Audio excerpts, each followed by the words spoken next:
आज हम लोग बात करने वाले हैं बायोलॉजिकल बेसिस ऑफ इमोशंस। तो बायोलॉजिकल बेसिस ऑफ इमोशंस क्या है कि क्या कौन सा ऐसा ब्रेन का पार्ट है जो हमारा क्या कहते हैं हमें हेल्प करता है। आप कह सकते हैं इसको जो हमारी जो इमोशंस हैं हमारे उनको मैनेज करने में कौन सा ऐसा उसमें इन्वॉल्व मैनेज भी क्या कहेंगे इन्वॉल्व होता है। तो वो हम लोग आज समझने वाले हैं। ठीक है।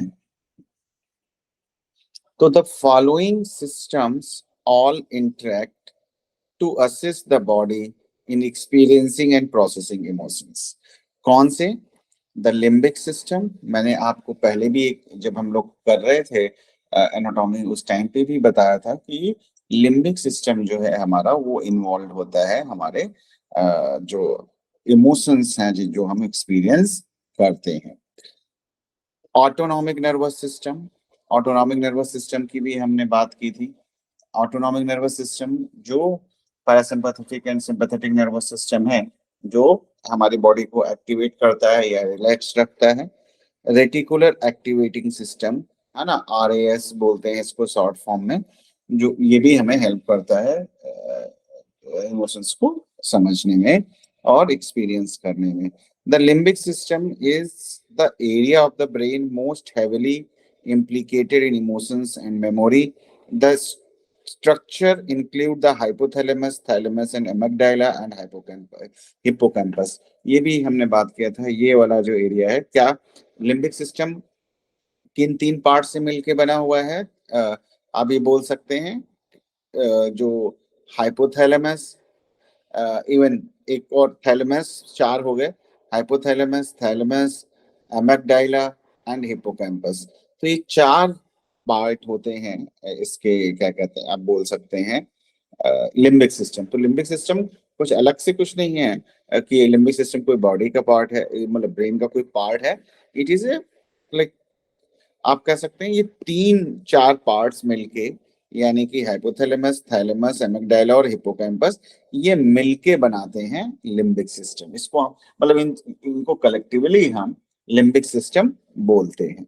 ठीक है। अब रोल ऑफ लिम्बिक सिस्टम क्या होता है?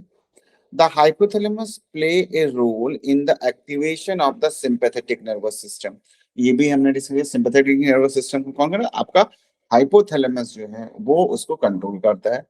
Which is a part of any emotional reactions. अब हाइपोथैलेमस इमोशनल रिएक्शन का पार्ट होता है और उसको वो क्या कहते हैं, जो हाइपोथैलेमस है वो आपका जो सिंपैथेटिक नर्वस सिस्टम को कंट्रोल करता है। ठीक है। मैंने आपको बताया था कि सिंपैथेटिक नर्वस सिस्टम और पैरासिम्पैथेटिक नर्वस सिस्टम क्या होते हैं। द सिंपैथेटिक मतलब एक्टिवेट कर देता है आपके जो क्या इमोशनल रिएक्शन को। The thalamus serves as a sensory relay centre. It its neuron project signals to both the amygdala and higher cortical region for further processing. तो अब थैलेमस क्या करता है? थैलेमस जो है ये क्या करता है? ये सेंसरी रिले सेंटर है, यानी कि जो भी इंफॉर्मेशन साउंड से, टच से या आईज से आपके दिमाग में आपके पास आ रही है उसको वो रिले कहाँ कर देता है? डिफरेंट एरियाज ऑफ ब्रेन जहां पे इनकी प्रोसेसिंग होती है ना। तो एमिग्डाला में और हायर कॉर्टिकल रीजन क्या होता है? ये वाला जो एरिया जो लोब्स हैं इनको हम हायर कॉर्टिकल रीजन्स बोलते हैं। The amygdala plays a role in processing emotional information and sending the information on the cortical structure. The hippocampus integrate emotional experience and cognition. अब देखो ये चीज समझना होगा हमें। एमिग्डाला क्या कर रहा है? Role in processing emotional information and sending the information on to cortical structure. तो वो प्रोसेस कर रहा है इमोशनल इंफॉर्मेशन को। अब देखो आपस में आप का ग्रुप बैठा है, सपोज आप फ्रेंड्स हैं और आपका ग्रुप बैठा हुआ है एक जगह पर और आप लोग आपस में एक दूसरे से मजाक कर रहे हैं। ठीक है।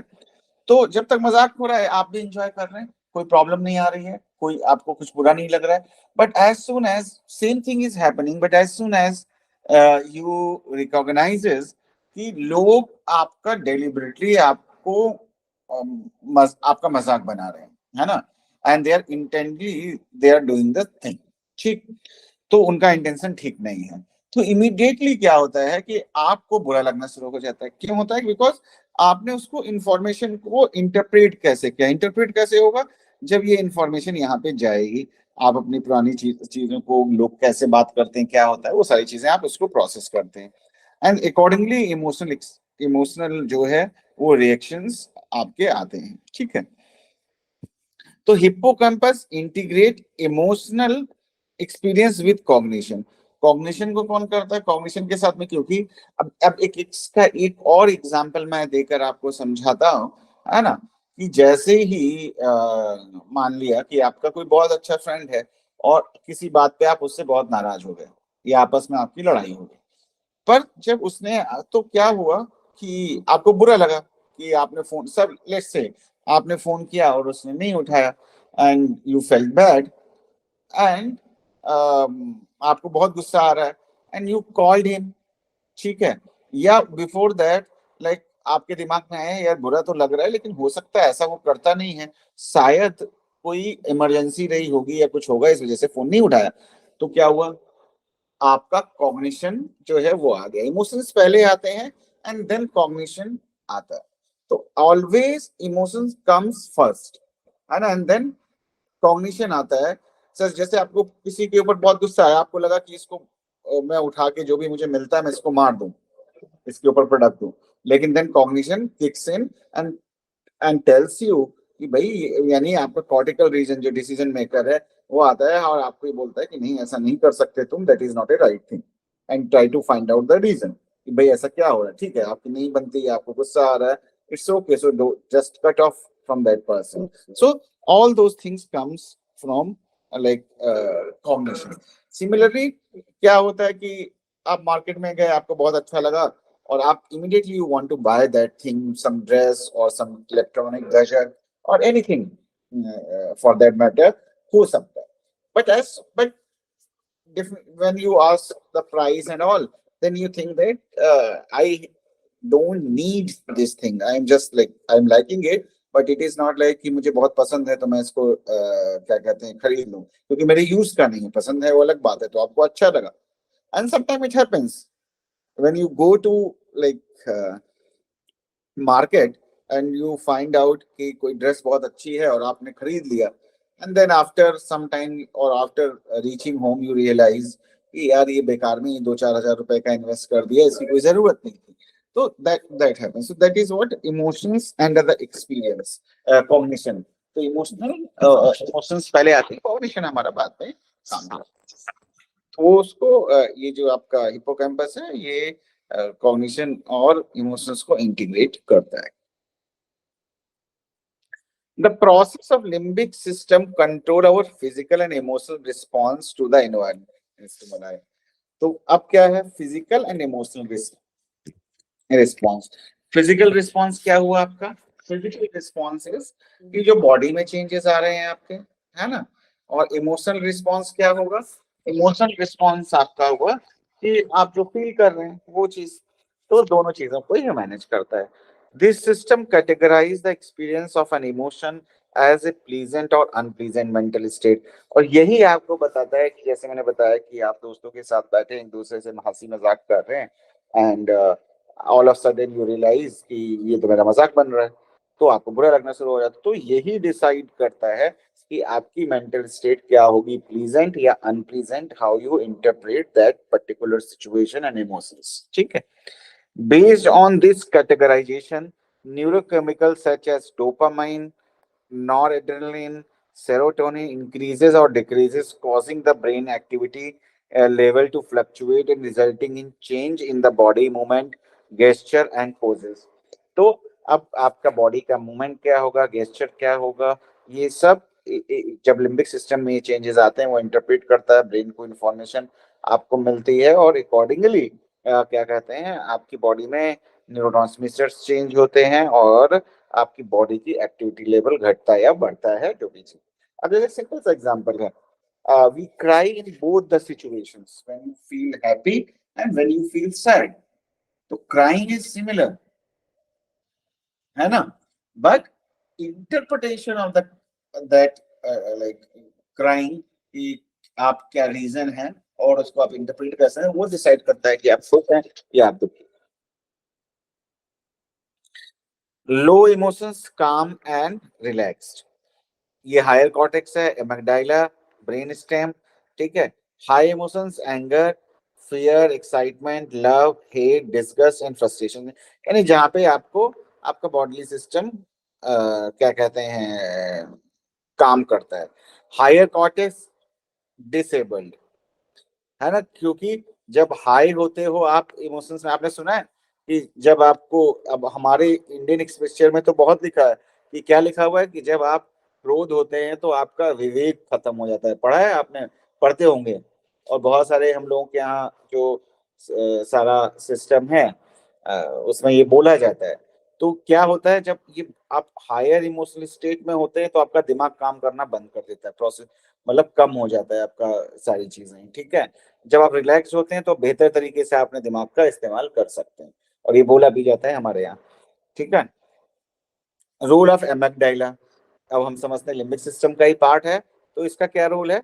The amygdala located in the left and right temporal lobes of the brain has, कहाँ होता है टेम्पोरल लोब, याद रखना टेम्पोरल लोब क्या होता है मैंने बताया है, and received a great deal of attention from researcher investigating the biological basis of emotions, particularly for fear and anxiety, ठीक है। The amygdala plays a decisive role in the emotional evaluation and recognition of situation as well as in the analysis of potential threat। तो amygdala क्या करता है कि भाई हमारे लिए थ्रेटफुल सिचुएशंस क्या हैं, क्या चीज जो है वो थ्रेटनिंग है हमारे लिए, ये आइडेंटिफाई करने की कोशिश करता है और अकॉर्डिंगली रिएक्ट करता है, ठीक। It handles external stimuli and indicate vegetative reactions, की क्या रिएक्शंस आपका रहेगा, ठीक। तो क्या है, जैसे ये एमिगडाइला है, ये आपने देखा स्नेक देखा, ये इंफॉर्मेशन गई है ना विजुअल, जो ये थैलेमस, थैलेमस से यहाँ पे आ गई, यहाँ पे क्या एमिगडाइला में आ गई, एमिगडाइला से यहाँ पे इंफॉर्मेशन चली गई कि आपको रिएक्शन क्या देना है ना, ये विजुअल कॉर्टेक्स है। तो यहाँ से इंफॉर्मेशन यहाँ से यहाँ गई, यहाँ से यहाँ आई, और इसके बेस पे आप रिएक्शन करते हैं फाइट या फ्लाइट का, या तो आप भाग जाते हो या तो आप वहीं पे क्या कहते हैं फ्रीज हो जाते हो, ठीक। So the two part of the amygdala include the basolateral complex and the central nucleus। ये भी हमने बात की थी, amygdala के क्या दो पार्ट हैं, basolateral complex and central nucleus, ठीक है।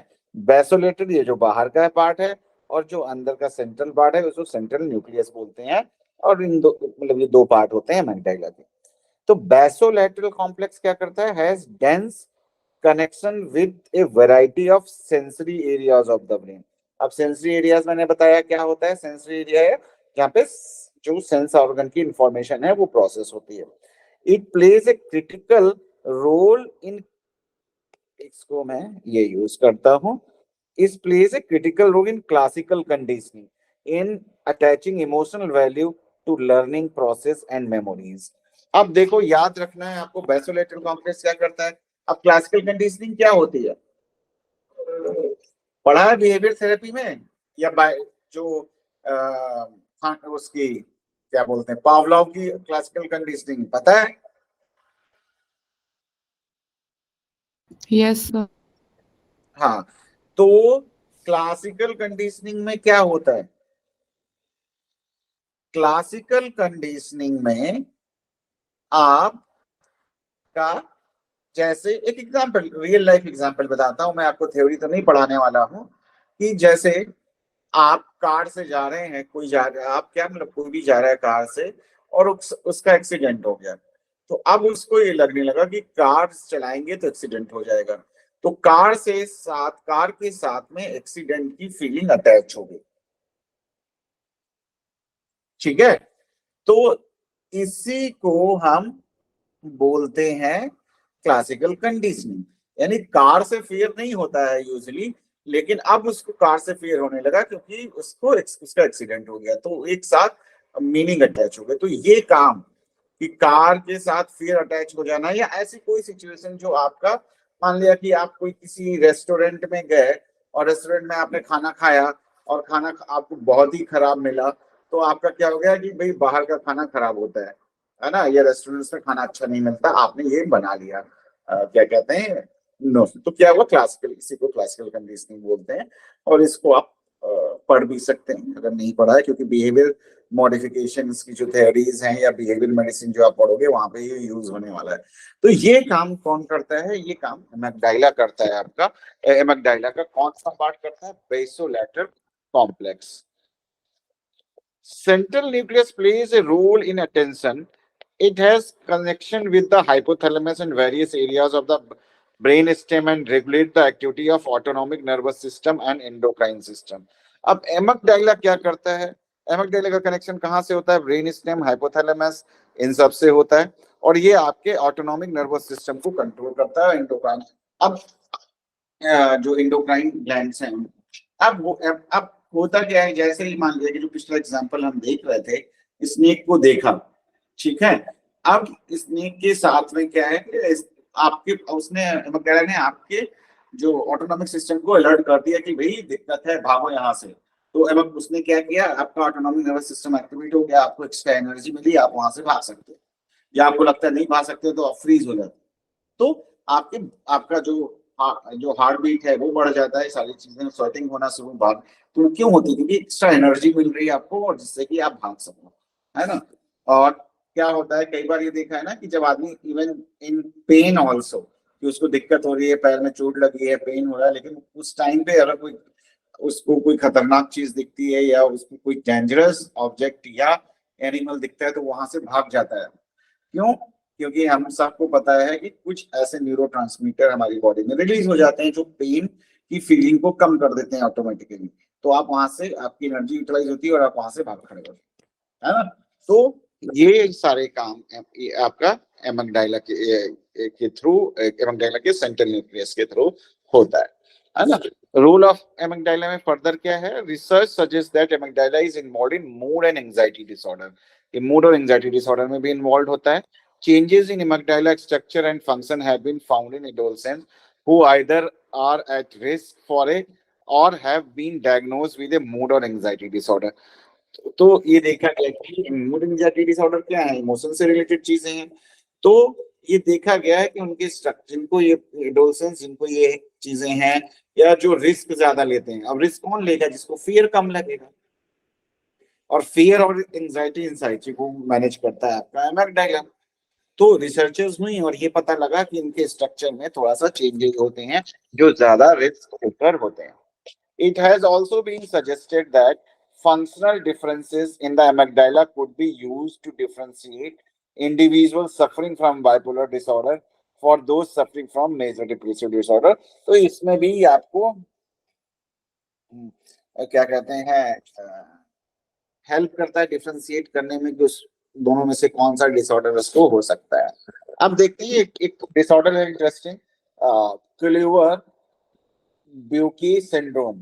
क्या होता है कि ये इंडिविजुअल की, ये एमकडाइला की वजह से होता है कि इसमें क्या है, इंडिविजुअल को किसी भी चीज से डर नहीं लगता है, यानी कि क्यों, क्योंकि एमकडाइला डैमेज हो जाता है और फियर की फीलिंग खत्म हो जाती है, और उनको ऑलमोस्ट किसी भी चीज से डर ही नहीं लगता है ना। जैसे हम लोग डर जाते हैं, तो उनको डर बिल्कुल उनका खत्म हो जाता है। और कुछ स्टडीज भी की गई हैं लाइक मंकीज पे, और वो जहाँ पे एमकडाइला में जैसे कुछ लीजन किया गया और देखा गया कि उनको डर खत्म होता है, उनके ऊपर क्या फर्क पड़ता है, ये सारी चीजें मतलब टेस्ट भी करी गई हैं ऑलरेडी। अब हिप्पोकैम्पस की हम बात कर लेते हैं। हिप्पोकैम्पस में क्या है, hippocampal structure and function are linked to the variety of mood anxiety disorder. Individuals suffering from post-traumatic stress disorder showed marked reduction in volume in several parts of the hippocampus, which may be the result of decreased level of neurogenesis and dendrite branching, है ना। तो ये भी notice किया गया। अब देखो, जो हम बोलते हैं ना कि ब्रेन और बिहेवियर दोनों रिलेटेड होते हैं। आप देखो पीटीएसडी तो आपको पता है कोई ट्रॉमेटिक इवेंट के बाद में होता है कि कोई ट्रॉमेटिक इवेंट हुआ, उससे पर्सन प्रॉपर बहुत ज्यादा अफेक्टेड है, तो क्या कहते हैं उसको ये दिक्कत हो सकती है ना। तो अब यहाँ पे अगर हम देखते हैं तो क्या चीज है कि पीटीएसडी की वजह से वॉल्यूम में चेंजेस आते हैं, यानी कोई भी मतलब ये इस बात का जो दो यहाँ पे नहीं लिखा हुआ है, लेकिन ये इस बात का भी इंडिकेशन है कि हमारी साइकोलॉजी जो है, हमारा जो स्ट्रेस है या हमारे साथ जो एक्सपीरियंसेस होते हैं वो हमारे ब्रेन को भी चेंज कर देते हैं इन ए सर्टेन वे। तो क्या होता है कि इसी को हम क्या कहते हैं, इसीलिए यहाँ पे देखो लिखा हुआ है, और हमने जिस कि उनका वॉल्यूम में रिडक्शन हो जाता है, कम हो जाता है सर्टेन एरियाज में। तो पीटीएसडी में ये देखा गया है।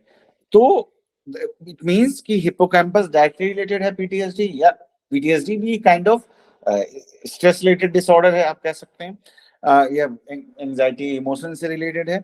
Studies have found improvement in behaviour as well as increase in hippocampus volume either pharmacological और cognitive behaviour therapy in individual suffering from PTSD.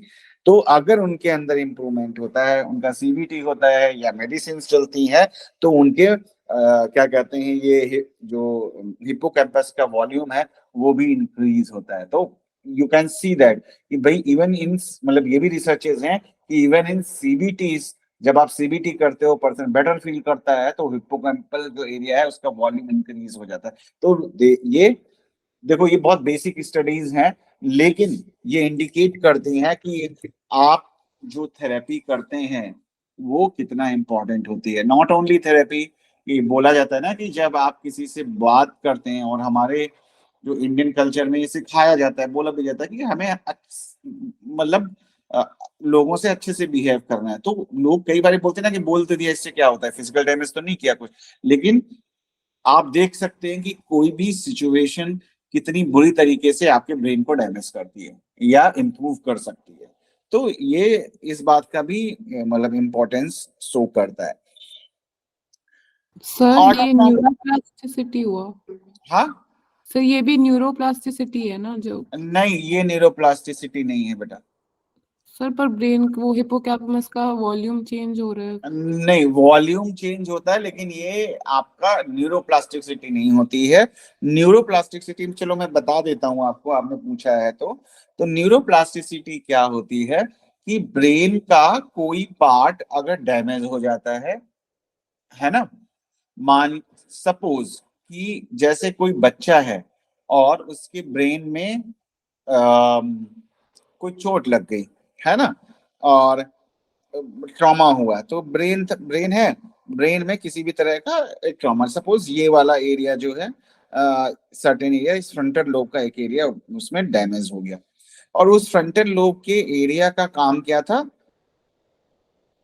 काम था मसल्स को मूव करना, है ना, उन मसल्स को मूव करना सर्टेन एरियाज की, सपोज उसके चेहरे की मसल्स को मूव करना। तो क्या हुआ कि वो बच्चा जो है अपनी मसल्स को प्रॉपरली यूज नहीं कर पा रहा है और बोल नहीं पा रहा है प्रॉपरली, है ना, ये एक्सप्रेशन शो नहीं कर पाता है। लेकिन जब उसकी ट्रेनिंग होती है, जब हम उसको हम ट्रेन करते हैं, बार बार वही चीजें उससे करवाते हैं, तो ये पर्टिकुलर एरिया तो डैमेज हो गया।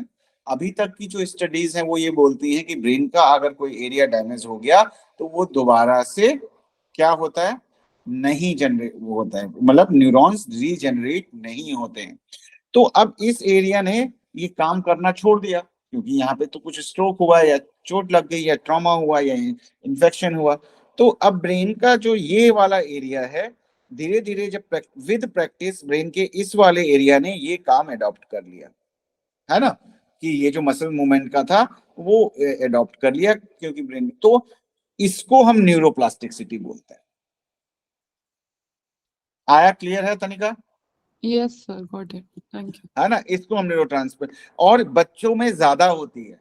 अगर इनिशियल एज में बच्चों में इस तरह की कोई चीज होती है, क्योंकि ब्रेन डेवलपिंग स्टेज में होता है, दो मोर देन 90% ब्रेन तो पहले ही डेवलप हो चुका होता है हमारा, है ना। लेकिन फिर भी बच्चों में ज्यादा होता है, जितनी ज्यादा एज होती है उतना कम न्यूरोप्लास्टिसिटी या चेंजेस आने। इसीलिए क्या होता है कि जो भी, जैसे बहुत सारे हम लोग देखते हैं कि स्ट्रोक के केसेस होते हैं, है ना, कि ब्रेन में स्ट्रोक हो गया राइट में, तो पता चला लेफ्ट वाला बॉडी का पार्ट नहीं काम कर सर रहा है। हेलो। हाँ सर, मुझे पूछना था कि एपिलेप्सी जो बच्चों को होती है, एडल्ट्स को होती है, उसमें भी ब्रेन में तो इफेक्ट होता ही है ना? हाँ, ब्रेन में होता है। तो इसमें जब हम सीटी स्कैन या एमआरआई कराते हैं, डैमेज पोर्शन दिखते हैं ब्रेन में। हाँ, उसमें होते हैं। एपिलेप्सी न्यूरोलॉजिकल प्रॉब्लम बताता हूं मैं आपको, वो भी बताता हूँ, चलो, है ना। तो अब क्या होता है, ये हो गया, तो क्या बोला जाता है कि आपको फिजियोथेरेपी करानी है। अब फिजियोथेरेपी क्या करती है, फिजियोथेरेपी ये करती है एवरी टाइम, बार बार बार बार बार बार आप एक्सरसाइज करते हैं तो ग्रेजुअली उसमें स्ट्रेंथ आना शुरू हो जाती है। तो स्ट्रेंथ कहाँ से आती है, क्योंकि ब्रेन का एक दूसरा एरिया है जो वो काम करना शुरू कर देता है, इसी को न्यूरोप्लास्टिसिटी बोलते हैं। लेकिन ओल्डर पेशेंट्स में बहुत स्लो होता है या नहीं होता है, ना के बराबर होता है। जितना ये ज्यादा बढ़ती जाएगी उतना प्रोग्रेशन कम होता चला जाएगा, इंप्रूवमेंट कम होता चला जाएगा। जबकि बच्चों में बहुत तेजी से ये चीजें अडॉप्ट कर लेते हैं, यंग लोगों में। तो यही ये होता है। दूसरा, अब हम बात करते हैं एपिलेप्सी की, है ना। एपिलेप्सी में क्या होता है, एपिलेप्सी में जो आपका न्यूरल डिस्चार्ज है ब्रेन में, जैसे हमने बोला, ब्रेन एक तरह की इलेक्ट्रिसिटी जनरेट कर रहा है आपका, जो नर्व इम्पल्स मैंने बताई थी आपको। तो क्या होता है, इन सर्टेन एरियाज बहुत ज्यादा स्पाइक्स आ जाते हैं। स्पाइक्स मतलब ज्यादा वो डिस्चार्ज करने लगता है, वो एनर्जी, मतलब लेमन टर्म में मैं आपको बता रहा हूँ, ज्यादा डिस्चार्ज करने लगता है एपिलेप्सी में। तो एपिलेप्सी में क्या होता है कि जब बहुत तेजी ज्यादा डिस्चार्ज होता है एनर्जी का, तो क्या होगा, वो आपके ब्रेन को डैमेज कर सकता है, इसलिए विजिबल चेंजेस आते हैं। और इसीलिए बोला जाता है कि ब्रेन, डॉक्टर्स जब आप मेडिसिन के लिए जाते हैं या कोई मेडिसिन के लिए जाता है, तो डॉक्टर्स क्या बोलते हैं कि नहीं आने देना है, क्योंकि एवरी टाइम जब भी आएगा एपिलेप्सी का अटैक उतनी बार डैमेज होने का खतरा रहेगा।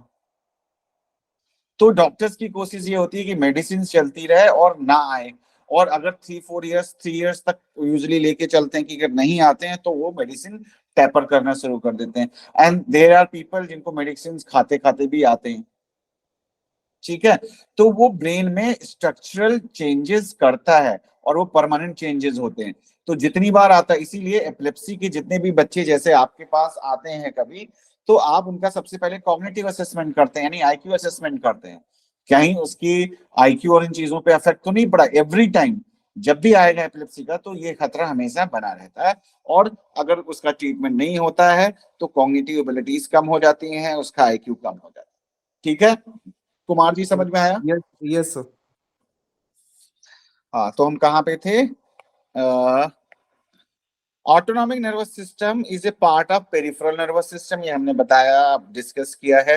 It is regulated by the hypothalamus and controls our internal organs, glands, including such process like pulse, blood pressure, breathing, arousal in response to emotional circumstances. तो autonomic nervous system, sympathetic and parasympathetic nervous system, that autonomous जो हमारा autonomic nervous system जो हमारा है, वो that is controlled by the hypothalamus, and hypothalamus controls all glands जो hormone secrete करती है। इन हार्मोन्स के थ्रू हमारी ब्रीदिंग, ब्लड प्रेशर, हमारा एराउजल, ये सारी चीजों को, हमारे इमोशनल सिचुएशन रिस्पॉन्सेज, ये कंट्रोल होते हैं। ठीक है, तो एएनएस का ये रोल होता है। The ANS is generally thought to be outside of voluntary control, और ये वॉलेंट्री कंट्रोल नहीं होता है, ये अपने आप से सारी चीजें काम करती रहती हैं, जैसे कल मैंने बात भी की थी।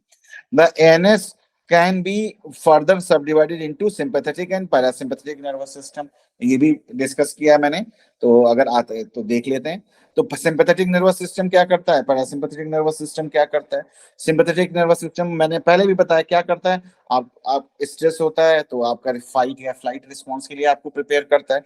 जब आपके पास कुछ नहीं होता है, सिंपैथेटिक सिस्टम आपको क्या कहते हैं, रेस्ट और डाइजेस्ट जब आप करते हैं खाने को, रेस्ट कर रहे हैं, सो रहे हैं, तो उस टाइम पे आपकी कौन काम कर रहा है? वो पैरासिम्पैथेटिक नर्वस सिस्टम काम कर रहा है।